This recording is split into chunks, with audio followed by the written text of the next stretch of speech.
This visualization shows the Oklahoma City Thunder's late-season reality in February 2026. On the top line, their dominant 64-16 record secures the number 1 seed. But look underneath. A timeline tracks a compounding series of injuries, illustrating a shrinking active roster. Waiting for them in this late-season matchup are the highly motivated Denver Nuggets. Denver is desperate to climb out of the 3rd seed, and they have plenty of motivation. This game is a direct rematch of a bruising 7-game playoff series from the year prior. The tactical matchup is entirely about friction. Oklahoma City relies on an aggressive perimeter denial defense. Denver's explicit intent in this game is to counter that speed by imposing pure, unyielding physical force. This creates an environment where playoff seeding is secondary. This matchup acts as a deliberate stress test, pushing a battered Oklahoma City roster against an opponent specifically built to break them. The pressure peaks with exactly 8 minutes and 3 seconds left in the 4th quarter. Oklahoma City's Lu Dort trails back on defense and throws a dangerous hip check and trip combination directly into Nikola Jokic. Jokic hits the floor hard. The 3-time MVP immediately gets up, visibly enraged, and charges straight at Dort. Before the two can collide, Thunder backup center Jalen Williams steps into the gap to protect his teammate. Jokic grabs Williams' jersey, and the two lock into a heated, face-to-face physical struggle as the bench is clear. Once the officials separate the teams, the penalty is severe. Dort is ejected from the game, completely stripping Oklahoma City of their premier perimeter defender right as the game nears overtime. Losing your defensive anchor against a furious MVP in crunch time is typically fatal.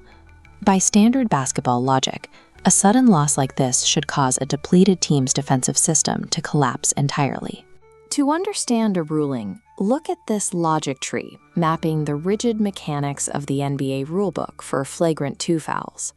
To trigger an automatic ejection, officials look for 3 specific variables: contact that is unnecessary, contact with a high potential for injury, and contact that leads to an altercation that fails to dissolve. Dort's hit check clearly hits the first 2 variables, and the resulting scrum hits the 3rd. The crew chief's hand is forced, leading straight to the automatic ejection node. But look at the alternate branch mapping the confrontation between Jokic and Williams. Because their physical struggle was contained within the definition of a heated scrum and didn't escalate to actual blows, it bypasses the ejection node. Both players receive unsportsmanlike technical fouls, but they stay in the game. A few days later, Dort stands in front of the press and owns his mistake. He publicly admits his fault on the play, stating clearly that physical basketball has boundaries, and he went over the limit. He takes direct accountability. The team doesn't complain about the officiating or claim to be targets. They respect the boundaries of the rules, displaying a level of maturity that prioritizes accountability over finding excuses. Back on the court, the game heads into overtime. Dort is in the locker room, and the Thunder are forced to navigate the extra period with key starters either sidelined or missing entirely. Defensive specialist Cason Wallace steps directly into the pressure vacuum. He matches Denver's veterans at the rim, executing crucial blocks to stall their offense. On the other end of the floor, Wallace and Jalen Williams absorb the offensive burden. They drive to the basket, sink clutch free throws, and convert tough layups to systematically outpace Denver's production. By the final buzzer, Oklahoma City drops 20 points in overtime compared to Denver's 14, securing a 127-121 victory. They survive the chaos.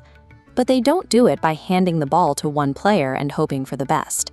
They win because their roster design features built-in, shock-absorbing redundancies.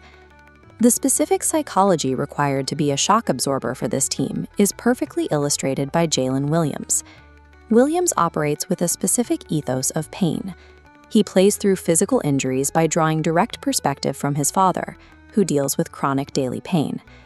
Williams knows whatever discomfort he feels on the court is only a fraction of what his dad pushes through every single day. That individual mentality acts as a blueprint for the whole roster. It builds an environment where physical and emotional exhaustion are treated as variables to manage, rather than reasons to stop competing. This pairs with an offensive philosophy stripped of ego. Shot distribution isn't dictated by who makes the most money. It is dictated entirely by what the defense allows. If the play leads to the backup center takes the shot. This overtime win against Denver proves the concept.